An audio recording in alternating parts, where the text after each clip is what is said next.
On demandait un jour à Ionesco s'il se considérait comme un auteur classique.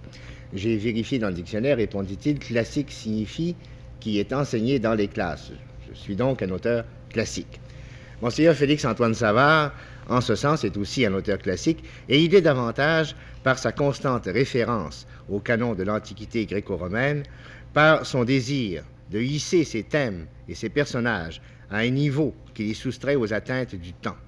L'auteur de Menot, de la Bâtie, du Barachois, de la Minuit, de la Folle, de la Dalle des Morts, est aussi un homme enraciné dans la réalité de son pays. Pionnier de la colonisation, cofondateur du Centre d'archives et de folklore de l'Université Laval, compagnon fraternel d'une foule d'artistes, d'écrivains, de jeunes qui viennent le voir en sa retraite de Saint-Joseph-de-la-Rive, dans le comté de Charlevoix, Félix-Antoine Savard nous fait ce soir l'honneur d'un entretien au sel de la semaine et c'est une grande joie pour nous de l'accueillir.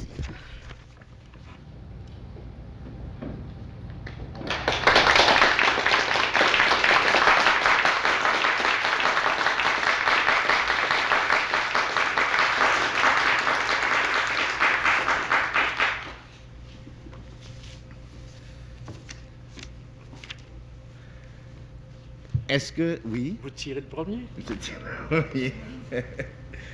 Est-ce que ça vous ennuie d'être entré vivant dans une sorte de légende? Au contraire, ça. Vous me posez là une question. Tout ce qu'il me reste à faire, c'est d'essayer de la mériter. Et pour la mériter, à 71 ans, à quoi occupez-vous vos journées? Qu'est-ce que vous faites en ce moment? Beaucoup de correspondances. Avec qui? Ah, des jeunes. Je reçois des livres de poèmes. Et... Enfin, il y a des jeunes qui m'écrivent beaucoup. Des amis aussi. Et puis, je travaille. Hein. Vous travaillez à quoi? Je suis en train de finir un volume de poèmes. Et je fais aussi mes mémoires, mon journal tous les jours. Il y a un autre volume de poèmes qui est un petit peu à caractère japonais, des poèmes d'une phrase qui ressemblent un peu aux 100 phrases pour un éventail de Claudel. Ce sont des petits traits de nature. Si j'avais été peintre, je les aurais illustrés moi-même. Vous auriez voulu être peintre? Oui, un jour, oui. Et puis, malheureusement, ma grand-mère m'avait dit à ce moment-là que je crèverais de faim. Et voilà. Alors, j'ai fait ça, et puis, il y a d'autres projets, je ne sais pas. Il y a 71 ans, on fait des projets qu'on peut, hein. Et puis, il y a d'autres projets qui... Et vos mémoires, vous êtes avancé dans la rédaction de vos mémoires? Oui, ça va assez bien. Et j'ai fait mon journal d'abord depuis un certain nombre d'années. Et puis là, je sors de mon journal là, toutes sortes de réflexions. Je lis beaucoup, j'observe, je jongle, comme on dit par chez nous. C'est un mot que j'aime beaucoup. Et là, je note ce qui me vient à l'esprit. Il y aura des pages sur la religion, il y aura des pages sur l'art, sur la poésie, des pages sur la grande nature de chez nous, enfin, tout ce qui me vient là. Et, j'ai une abondance de matériaux, il s'agit de choisir et puis de... Mais ces mémoires que vous allez publier par tranche, j'imagine, et bientôt? Oui, j'espère l'an prochain, il en paraîtra. Alors, on pourrait peut-être commencer ce soir par parler de ce qui va faire l'objet de ces mémoires. Mais avant de faire ça, je voudrais quand même que vous nous parliez d'une activité que vous n'avez pas mentionnée. Vous vous occupez encore du Centre d'archives et de folklore de l'Université Laval, que vous avez contribué à fonder avec Luc Lacourcière. Oui, c'est-à-dire que je m'en occupe en ce sens que j'ai encore un bureau aux archives de folklore et c'est une œuvre qui m'est restée très chère, comme vous pouvez bien vous l'imaginer. En quoi ça consiste, le Centre d'archives et de folklore? Bien, ça a été fondé en 40, un petit peu par une équipe. D'abord, nous procédons du cher Marius. Hein. On dit toujours Marius. Hein. C'est l'ancêtre, c'est un des plus grands Canadiens français, je pense bien, qui est passé chez nous. Et la coursière a été l'élève de Barbeau. Et moi, à ce moment-là, je cherchais, j'avais conçu une sorte de poème et je me trouvais, au point de vue tradition de chez nous, je me trouvais assez pauvre. Alors à ce moment-là, on ne se connaissait pas et j'avais fait tout un projet d'étude de tradition. Alors on s'est rencontrés, la coursière et moi, et puis d'une chose à l'autre, on a commencé à parler de ces archives de folklore qui n'existaient pas à l'Université Laval. Et Monseigneur Parent nous écoutait, il ne faut pas dire les choses deux fois, Monseigneur Parent. Et c'est à ce moment-là qu'étaient fondées en 40 les archives de folklore. Et puis on a continué les enquêtes. Hein? Des enquêtes dans Charlevoix. Les dernières années, on a beaucoup travaillé là, du côté des Acadiens, au Nouveau-Brunswick, avec le docteur Dominique Gauthier. J'ai fait des enquêtes de folklore, de haute fidélité, au point de vue chanson, avec Maton. Et puis, l'équipe s'est enrichie. Il y a eu Mme Ferland, il y a eu ensuite de ça Conrad Laforte, il y a maintenant Jean Duberger qui est maintenant dans l'équipe. Et puis, il y en a d'autres qui viendront. Il y a le Père Lemieux. J'en oublie peut-être. Qu'est-ce que vous avez accumulé comme matériel à ce jour? On a accumulé comme matériel quelque chose d'assez extraordinaire. Je pense que c'est un petit peu unique en Amérique. Et peut-être y a-t-il dans nos collections le plus beau trésor de chansons françaises. Nous avons à l'heure actuelle 50 000 chansons françaises. Évidemment. 50 000? 50 000, oui. 5 puis 3 euros? 4. 4. Avec une virgule. Mais Je ne suis pas mathématicien. Ce sont des variantes. Oui. Alors, il y a des chansons qui comprennent jusqu'à 200 variantes. Hein? 2-0, ça. Oui, 2-0. Mais ce qui est extraordinaire, c'est de voir le génie populaire. La chanson appartient à tout le monde. Hein? Alors, c'est un bien collectif. Alors, évidemment, les chanteurs sont emparés de ça. Puis, alors, il y a une variété extraordinaire. La fille à la fontaine, je pense, elle a pas loin de 300 variantes différentes. Vous savez, excusez-moi. Pourquoi vous excusez? Mais on est très étonné quand on travaille dans ce domaine de voir la richesse de la tradition que ce groupe français-là, il y a eu à peu près 15-16 000 colons chez nous, pas plus que ça. Alors, ce qu'ils ont apporté, c'est quelque chose d'absolument fantastique. Et pas seulement des chansons, des contes aussi. On a 8000 contes. Est-ce qu'il y a aussi des variantes énormément là-dedans? Oui, c'est-à-dire qu'on tombe dans les grands thèmes du folklore nordique et méditerranéen. Et j'irai même plus loin, c'est que le premier conte que j'ai relevé avec la coursière, ça a été enfin une révélation dans ma vie.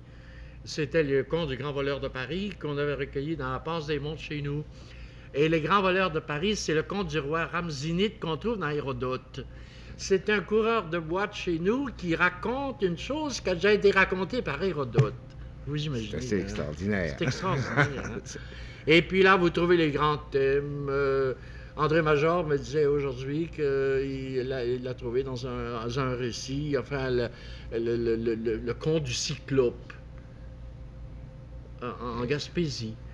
Et alors, vous retrouvez le thème de la magicienne, Médée, etc. Vous retrouvez tous les anciens thèmes.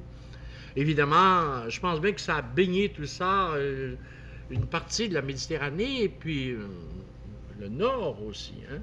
D'ailleurs, Shakespeare a épuisé ça. Alors, il y a une richesse extraordinaire. Et nous avons, à l'heure actuelle, 50 à peu près, 50 étudiants en deuxième année, puis il y en a autant en première année. Quand on a commencé à donner des cours, on avait 3-4 étudiants. Maintenant, il y en a une centaine. Et ils font des travaux. Il y en a un qui vient justement de passer une soutenance sur la DRA dans le Haut-Saint-Maurice. Il prépare un beau travail sur les coureurs de bois de chez nous. Et d'autres, et d'autres, et d'autres. Et il va y avoir des publications là, très bientôt. Il y a trois volumes là, qui vont sortir bientôt. Le volume du Père Lemieux, et ensuite de ça, le vaisseau fantôme. C'est épais comme ça. Et puis, il y en a eu autre.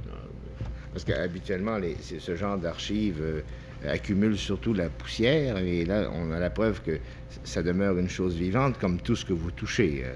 Ça demeure une chose vivante, et il y a une source d'inspiration extraordinaire pour les musiciens, puis enfin, ceux qui voudront plus tard se servir de tout ce merveilleux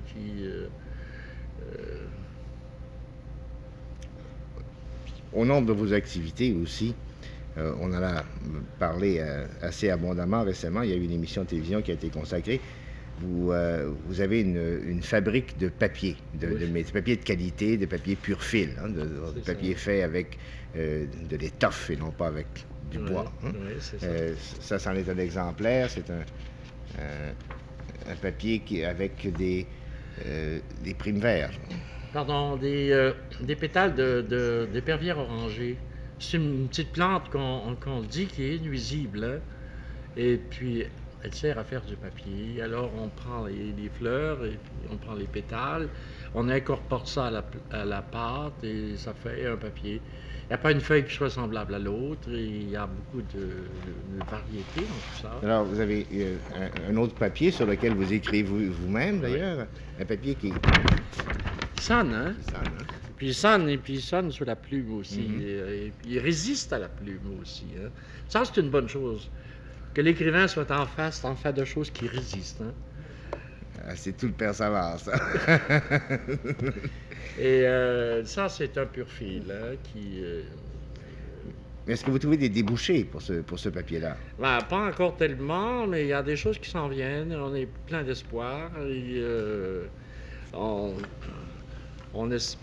compte un peu sur la clientèle des éditeurs, et puis des universités, des grands hôtels, et puis ben, le gouvernement, c'est entendu.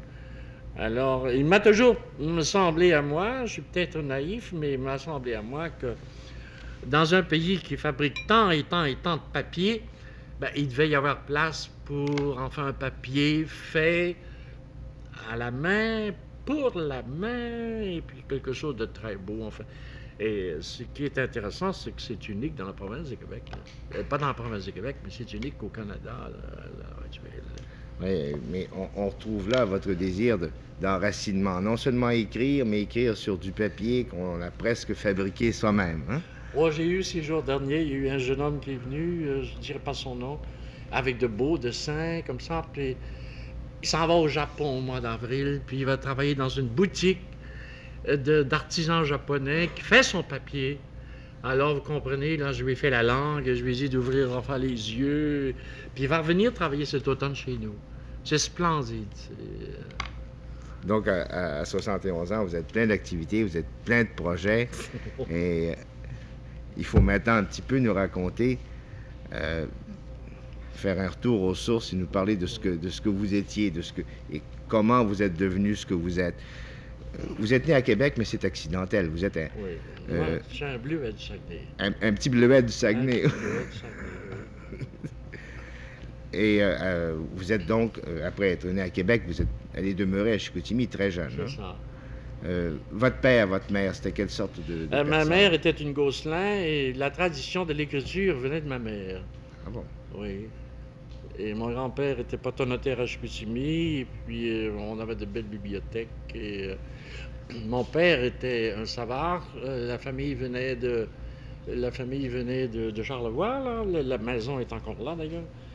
Et puis, c'était pas du tout le même caractère. Le goût des bois, de courir les bois, comme j'ai fait. L'élément caribou. On m'appelait le caribou au collège. Pourquoi on vous appelait le caribou? Oh, parce que, je sais pas, je sautais par-dessus les clôtures. et puis, cet élément-là, chez moi, ça venait de mon père. J'avais 10 ans quand mon père m'a amené dans les forêts de mon pays. Et puis là, mon père me faisait remarquer, enfin, l'ombre des montagnes, le mirage des choses c'est toujours un peu plus beau que la chose elle-même, hein. Alors, il me montrait les montagnes vivantes dans le lac. J'ai encore tout ça, enfin, dans les yeux. Et puis, d'une chose à l'autre, comme ça. Et ensuite de ça, ben, j'étais navigateur. Et dans ma vacance, on avait des voisins qui étaient des Savards, qui étaient des cousins. Et puis, on descendait sur un bateau qui s'appelait le Saint-Louis. On descendait le Saguenay, puis on remontait le Saguenay. Et c'était de la petite navigation à voile à ce moment-là, et qui nous permettait de voir tous les détails, et en fait, cette chose incomparable qui est le fjord, le Saguenay. Alors, je suis resté marqué. C'était pas volontaire, tout ça. C'était... qu'est-ce que vous voulez? C'est la vie qui m'avait entraîné. Mes premiers éducateurs ont été des frères maristes. Et c'était des Français. Alors, ils nous apprenaient à bien parler, puis j'ai gardé un très bon souvenir de ces Français-là. Et un souvenir, ils avaient été chassés par la persécution en France. Et je n'ai jamais entendu, dire un mot contre le pays qui les avait chassés. J'ai trouvé ça admirable. Alors, je suis passé de là au séminaire. Et là, j'ai fait mes études au séminaire de Chicoutimi. Chicoutimi, à ce moment-là, ben, mon Dieu, c'était comme une espèce de bourgade. Il y avait 10 000 âmes, hein, pas plus. Une bourgade un peu fermée, isolée par les montagnes, avec un peu de circulation, d'ouverture en été, par les bateaux, mais l'hiver, c'était... Wow. Alors, seulement, c'était très agréable de vivre. Il y avait une population qui était, que j'aimais beaucoup. Et puis, très pittoresque. Hein? Il y avait des types à ce moment-là, et notre civilisation actuelle tend à les abolir. Mais ils ressuscitent dans votre œuvre, des types. Oui. Alors, il y avait des types et il y avait des surnoms. Hein? C'est extraordinaire. Comme, par exemple? Oh, des pétambins, des tremblés romaines, des tremblés piscefins. Piscefin, F-I-N? Ça peut dire des choses. Alors, là, j'ai fait mes études au séminaire de Chicoutimi, puis... Vous étiez en train de parler des types, là. Vous en avez qui vous sont particulièrement présents à la oui, mémoire? Et de la maison paternelle, là, je voyais passer, dès que j'étais tout jeune, je voyais passer les grands draveurs, les hommes de bois, comme on les appelait, les draveurs et les bûcherons qui venaient en grande partie de Sainte-Anne, hein, de l'autre côté de la rivière. Mm-hmm. Et il y avait un bateau qui faisait la traversée. Il n'y avait pas de pont, d'ailleurs, qui est affreux, hein, le pont. Alors, j'allais de temps en temps, ça m'attirait, je ne sais pas pourquoi. Je les trouvais forts, puissants, et je me rappelle, ils portaient de grands sombreros.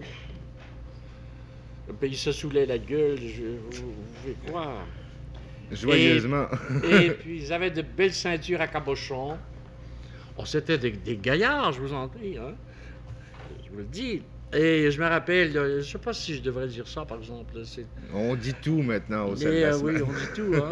Avec vous, on dit tout. Il y en a un qui portait un grand foulard de soie, puis la couleur, enfin, voyante. Il y avait du bleu, il y avait du rouge. Là-dedans, il y avait du jaune. Alors, je lui pose la question, je dis, mais pourquoi tu as mis ce foulard-là? Savez-vous ce qu'il me répond? Il dit, c'est pour avoir l'air plus ciboire.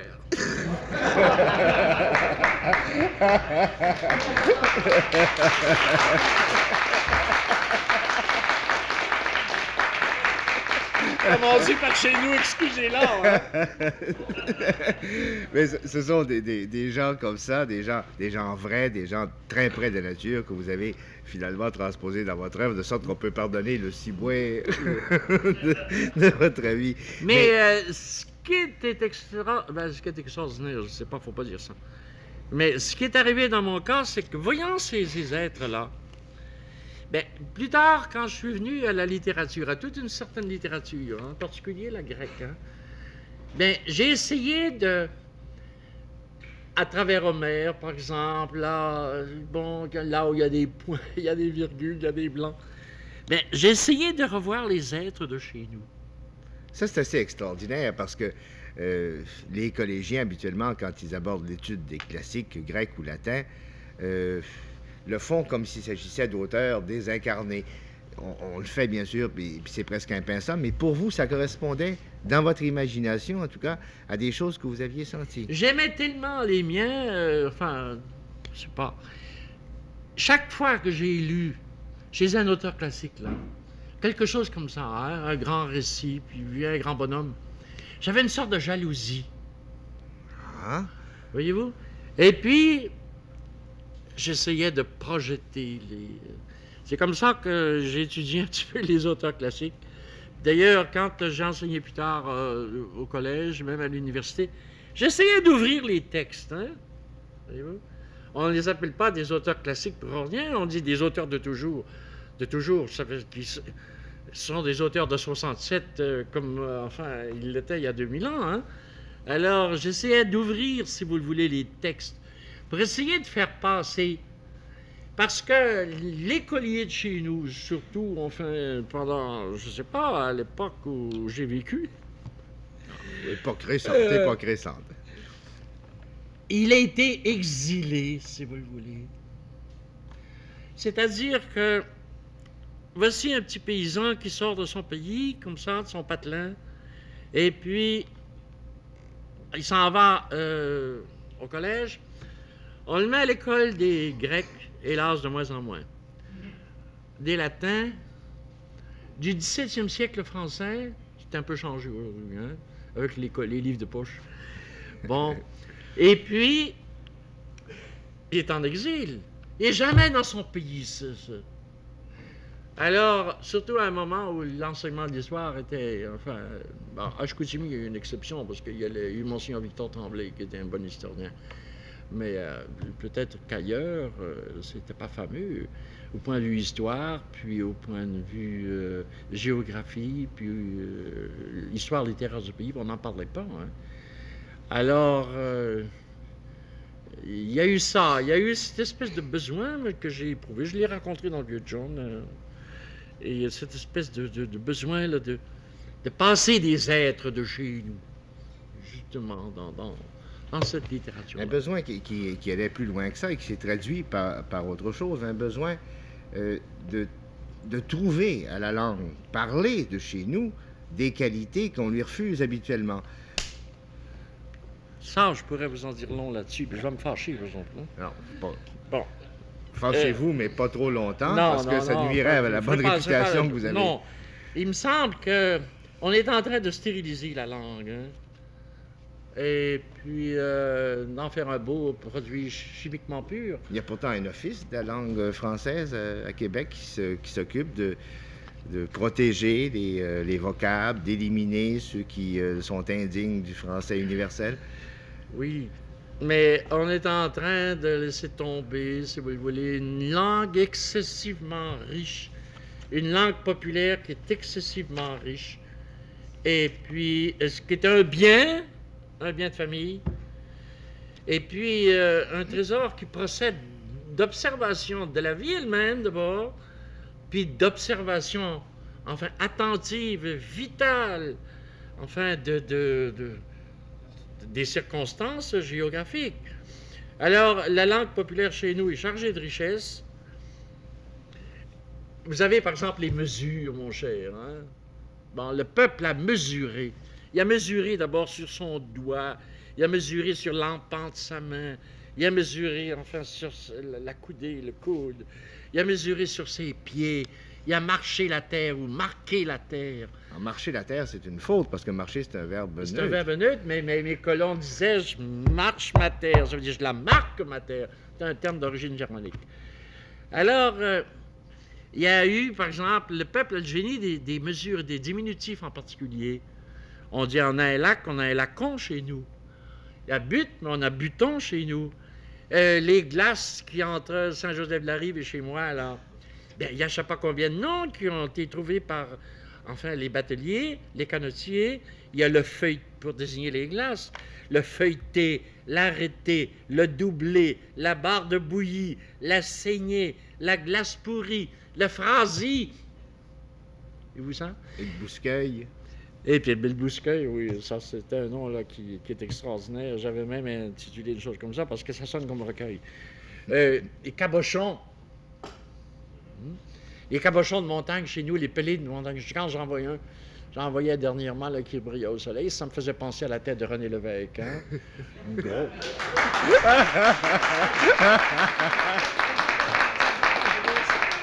Grosse tête là, qui est à l'horizon d'ailleurs. Hein? Il paraît, oui. Mais il n'est pas sûr qu'il aimerait il n'est pas sûr qu'il aimerait être comparé à Cabochon. Enfin, ça, c'est autre chose. Vous parliez tout à l'heure de vos colons qui marchaient la terre. Ouais. Et ça m'amène à vous parler brièvement, parce qu'hélas, le temps file et vous êtes Oui. bavard, et j'aimerais Oui, tant je vous suis poser de bavard, questions. oui. Arrêtez-moi. Ben, je ne veux pas vous arrêter, au contraire, mais je vais vous diriger dans d'autres voies. Vous avez participé à la colonisation en Abitibi. Oui, ben c'est un mot qui est tabou à l'heure actuelle, la colonisation. Moi, j'ai été là-dedans, évidemment, un petit artisan, j'étais pas seul d'abord. Ça remonte à 35, la grande période de chômage. J'étais curé à ce moment-là à Clermont. J'avais des gens qui ne travaillaient pas. Et alors, ben, j'ai regardé là, du côté des terres d'Abitibi. Alors, je pourrais vous en raconter long là-dessus. Ce mouvement-là a commencé au milieu du dernier siècle, quand il y avait cette grande hémorragie des nôtres aux États-Unis. Les régions n'étaient pas ouvertes. Et à ce moment-là, ben, mon Dieu, on a accusé les curés de pousser les gens là, vers... Hein? On a toujours, nous autres, un petit penchant sur le retour à la terre, en l'honneur du mercredi des cendres. Hein? Alors... Et puis... là, évidemment, je cherchais. Qu'est-ce que vous voulez? Et puis, j'avais entendu parler d'Abitibi. Alors, je suis parti, 36, je pense, avec 50 hommes. Et puis, on a ouvert le canton Rousseau. C'était un des plus beaux moments de ma vie. On a ouvert le canton Rousseau. Les cartes étaient préparées par un excellent ingénieur, Zéphirin Rousseau, qui est encore un de mes grands amis. Et puis, ça a été une période d'exaltation extraordinaire, parce que j'ai assisté à la naissance d'une société. Et c'est là que j'ai vu, j'avais à Clermont, j'avais dans la montagne des jeunes bûcherons, et qui venaient d'un petit peu partout. Et puis, alors je les avais invités à se fixer. Hein. Et je me rappelle que quand on leur a eu donné des terres, ils étaient complètement changés. Ces jeunes qui n'avaient rien parlaient, ma terre à bois, hein? Mon lot. Ça, c'est énorme, ça, dans la vie de quelqu'un. Il y en a plusieurs, évidemment, qui sont restés. Il y en a plusieurs qui sont partis. Il y en a plusieurs qui sont partis, mais le pays s'est ouvert. À l'heure actuelle, il y a 2 belles paroisses.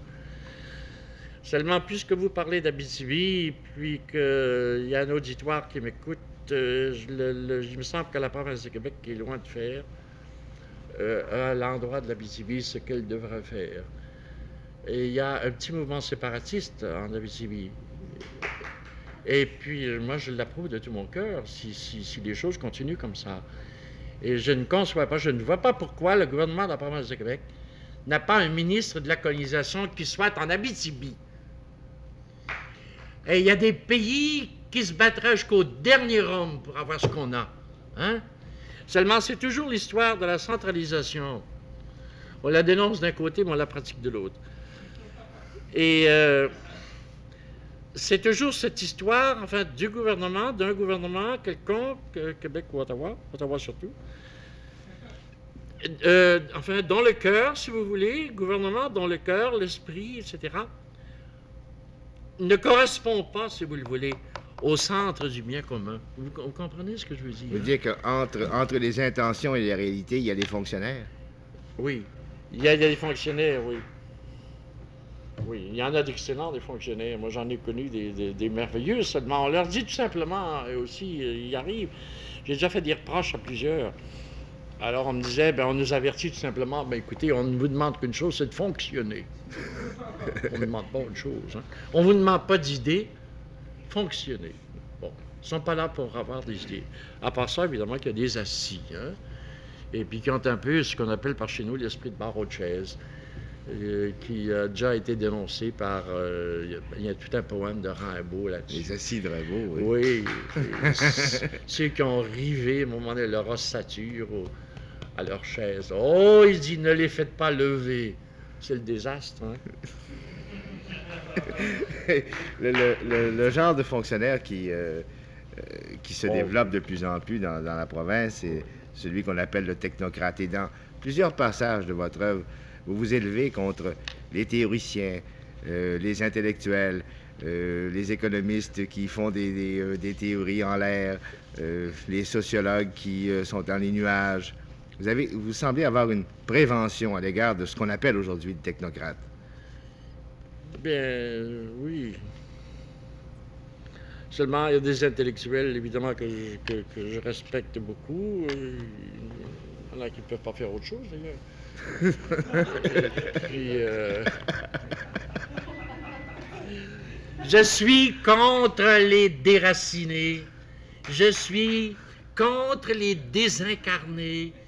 Je suis, enfin, hostile aux bâtisseurs de systèmes en l'air, comme il y en a dans les nuées d'Aristophane.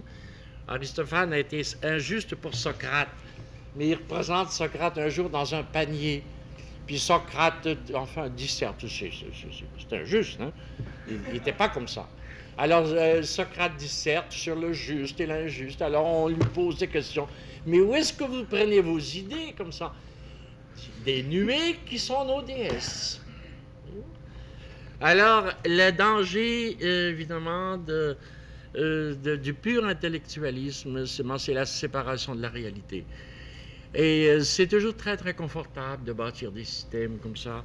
On n'a qu'à prendre un crayon, et puis on fait des accolades, et puis ça commence par un, puis après ça, il y a deux, puis en dessous de ça, il y a deux, trois, puis ça marche comme ça va très bien sur le papier. Hein? Mais ce qui est dur, c'est la réalité, mon cher. C'est ça qui est dur. Hein? Ce qui est dur, c'est la soumission à l'humble réalité des hommes, l'humble réalité, enfin, la grande plutôt réalité de la nature. Soumettre son esprit, enfin, revoir, reviser, repenser. Vous savez que le mot penser veut dire peser, repeser les choses. C'est ça la vie. Être, comme le disait le grand Claudel, être neuf à chaque matin. C'est ça qui... Alors, je n'en veux pas. Inutile de vous dire aux intellectuels. J'ai des amis qui sont, enfin, des intellectuels. Moi, je suis resté. Qu'est-ce que vous voulez? Je ne suis pas un savant. Et alors, je suis resté près, enfin, des choses. Mais ce sont des idées comme celle-là, dans un monde qui, paraît-il, est devenu la proie de la technologie, qui vous donne la réputation, dans certains milieux, d'être réactionnaire, de n'être attaché qu'aux valeurs traditionnelles, d'être un ennemi du progrès. Oh non, je ne suis pas ennemi du progrès parce que... Je dis la réputation que vous avez dans certains milieux. Ça me fait de la peine si vous le dites là parce que...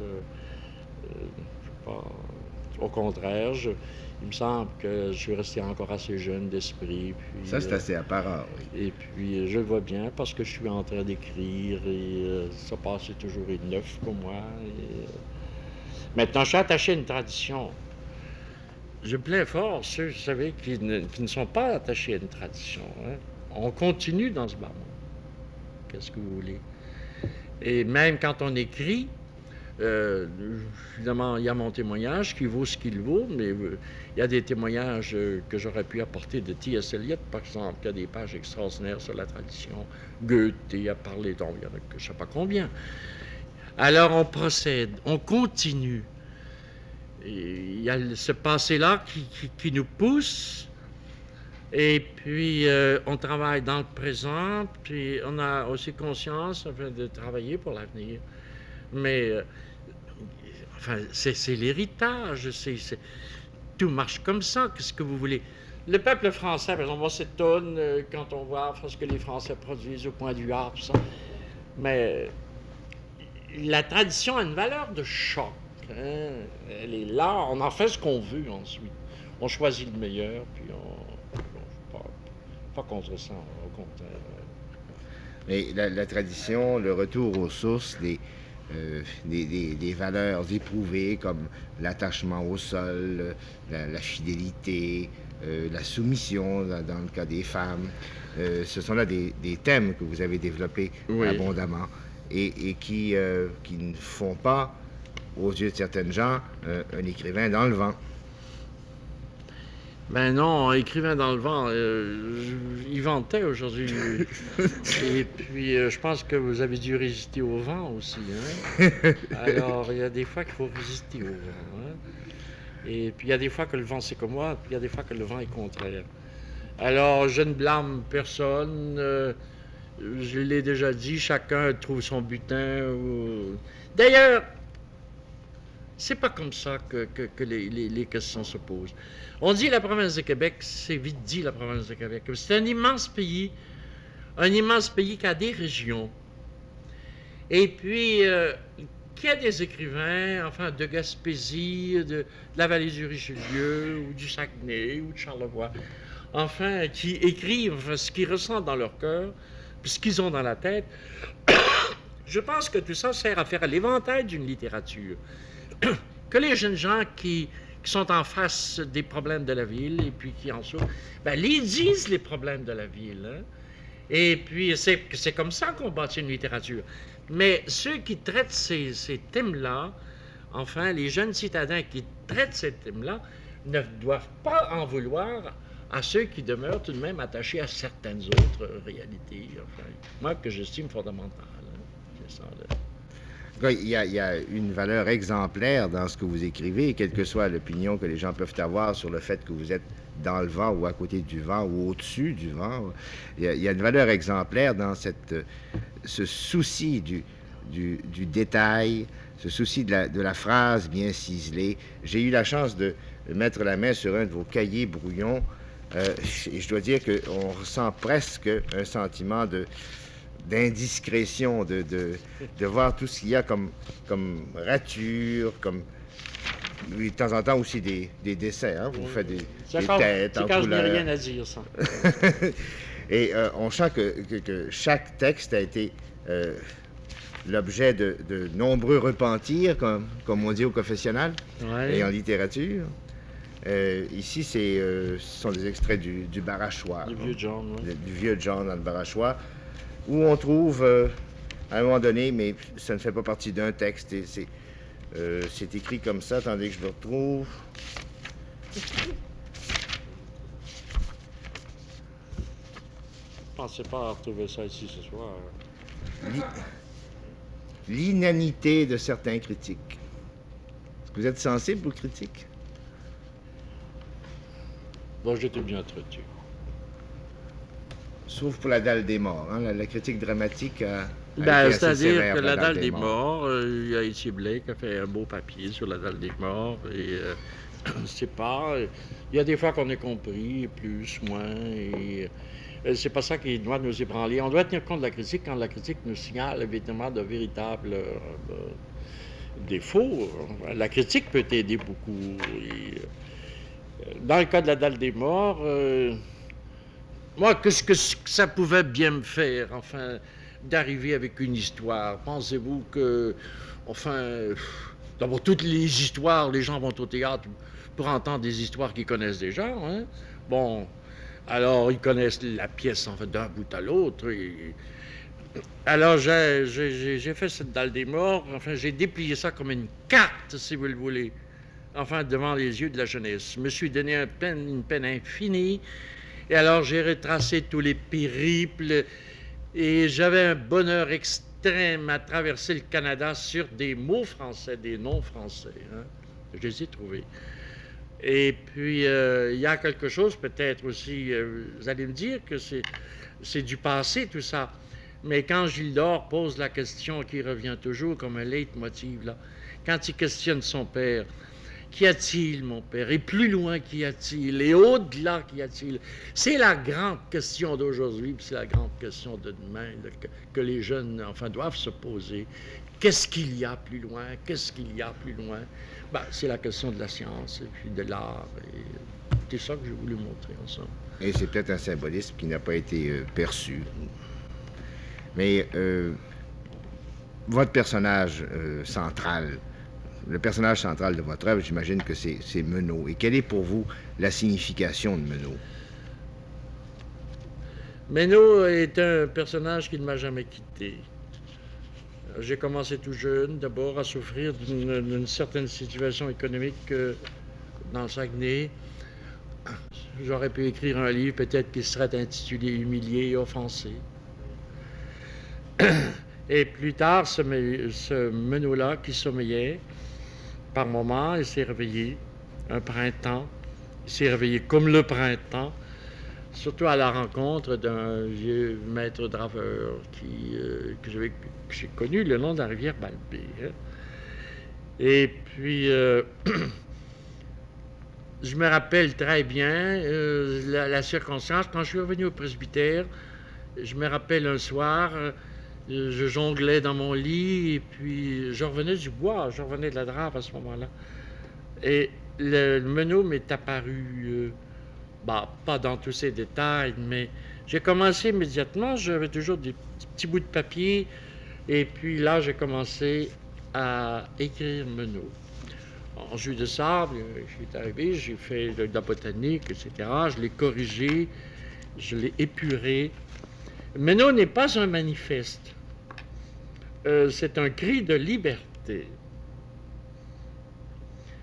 Et que je ne renie pas parce que je suis convaincu, comme je pense que la plupart des Canadiens français, qu'il y a je vais dire de grands mots.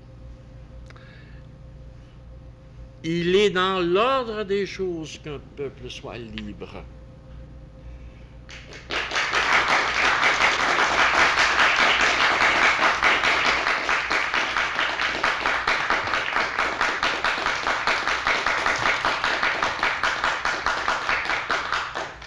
Il est dans l'ordre de la nature qu'il soit indépendant.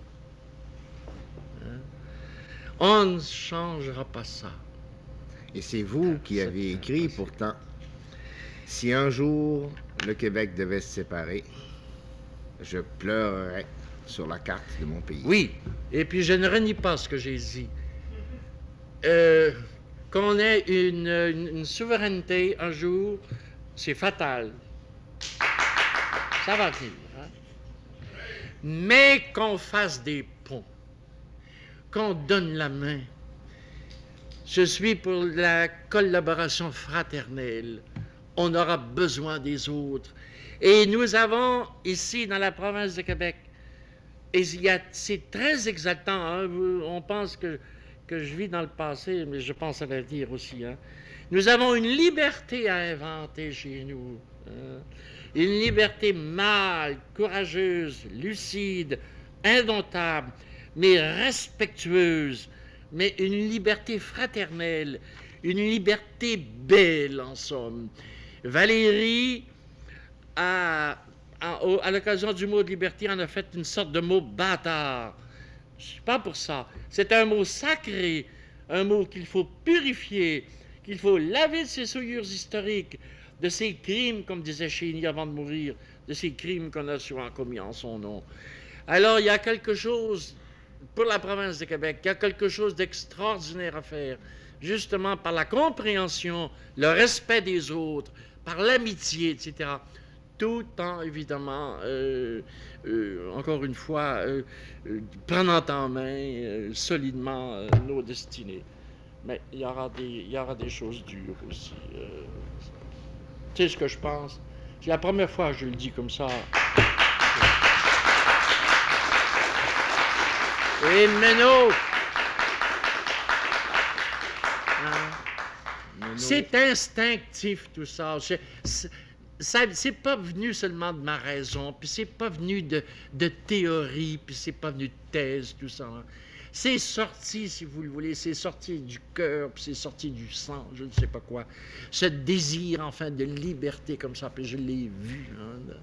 Il y a un passage dans Meneau qui est particulièrement éloquent là-dessus, hein, que vous avez écrit, qui peut-être résume ce qu'est Meneau. Est-ce que j'ai le temps? Oui, vous avez le temps. Alors, il est angoissé. Et puis, il y a ce mariage de sa fille là, qui s'annonce. Alors, il retourne une nuit de printemps à sa cabane. Et il fait un feu d'abatis. D'abord, il y avait des bois d'abatis. Il fait son feu. Et puis, il passe sa main dans les jeunes feuilles du printemps qu'il léchait. Oui, il y a déjà une amitié là-dedans. Les feuilles qui léchaient sa main comme des bêtes familières. Alors, il pense, enfin, à se passer de son pays.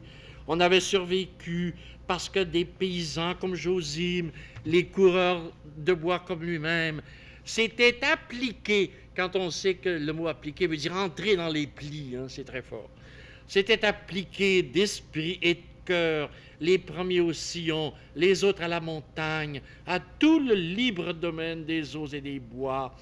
Les paysans avaient appris de la terre la sagesse lente et calme, la volonté tenace de parvenir, la patience des lentes germinations, la joie des explosions généreuses de vie. C'est sur la terre féconde, parmi les gerbes qu'ils avaient pris le goût des berceaux pleins d'enfants. Alors ça, ce sont les paysans comme Josime. Mais lui, les coureurs de bois, avaient conquis sur la forêt même leur hardiesse au milieu des périls, leur endurance à la misère, leur ingéniosité dans tous les besoins. Ils s'étaient fait une âme semblable à l'âme des bois, farouche, jalouse, éprise de liberté. Ils s'étaient taillé un amour à la mesure des grands espaces. Ils avaient tous, depuis les lointaines et prodigieuses randonnées des leurs dans le passé, un orgueil de caste et comme un droit d'aînesse sur le sédentaire des champs. De tout cela, c'est lui, ça, le cœur de Menot. Rien n'eût été possible sans un instinct de possession né de la vie elle-même. C'est cet instinct, vous savez que c'est un mot qui est fort, qui avait poussé tant de héros jusqu'aux limites des terres de ce pays, entraîné tous les défricheurs à poser sur les droites découvertes le sceau du travail et du sang, mis toutes les volontés en marche de conquête, emporté toutes les énergies jusqu'aux confins du domaine. Posséder, s'agrandir. Pour une race, tout autre instinct était un instinct de mort. Ennemis, les frères que cet instinct ne commandait plus. Ennemis, les étrangers qu'il commandait contre nous. Posséder, s'agrandir, je pense à la BCBC. Tel était le mot d'ordre venu du sang, tel était l'appel monté de la terre qui, toute dans la grande nuit de printemps, clamait « Je t'appartiens, par le droit des morts, dont je suis le reliquaire sacré, par tous les signes de possession que depuis 300 ans les tiens ont gravés dans ma chair. »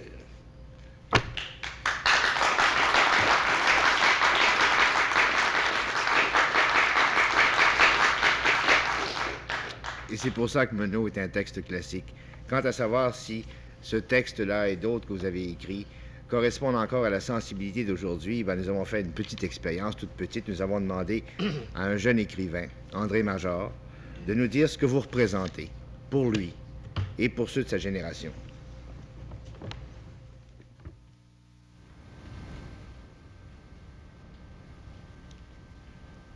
J'ai eu la chance de ne pas étudier Savard ni à l'école ni au collège, ce qui m'a donné l'occasion de le découvrir un peu par hasard, grâce à un ami libraire qui m'avait fortement recommandé de lire Menot. C'était, je pense, en 1965, donc c'est assez récent. Mais dès la première page de Menot, j'ai senti que c'est un livre que je lirais d'un seul trait, c'est ce qui s'est produit d'ailleurs, et j'ai lu toute son œuvre durant la même semaine. C'était peut-être une des plus grandes découvertes littéraires de ma vie.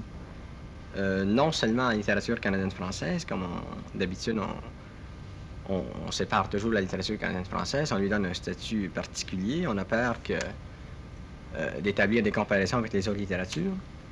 Mais c'est une œuvre que j'ai aimée tout de suite parce que j'ai eu l'impression que pour une fois, je me trouvais devant, non pas une œuvre marginale, une œuvre qui correspondait au caprice ou au talent mineur d'un écrivain, mais qui correspondait à l'âme collective, à l'âme nationale du Canada français. Et c'est aussi ce qui a fait que Menot m'a tout de suite séduit, c'est évidemment la répercussion nationale, c'est la révolte de Menot, c'est son indignation devant la dépossession dont le Canada français est victime depuis des siècles. Mais c'est aussi la cohérence du récit, sa cohérence psychologique, sa densité, sa force lyrique. C'est ce qui en faisait un livre un peu exceptionnel.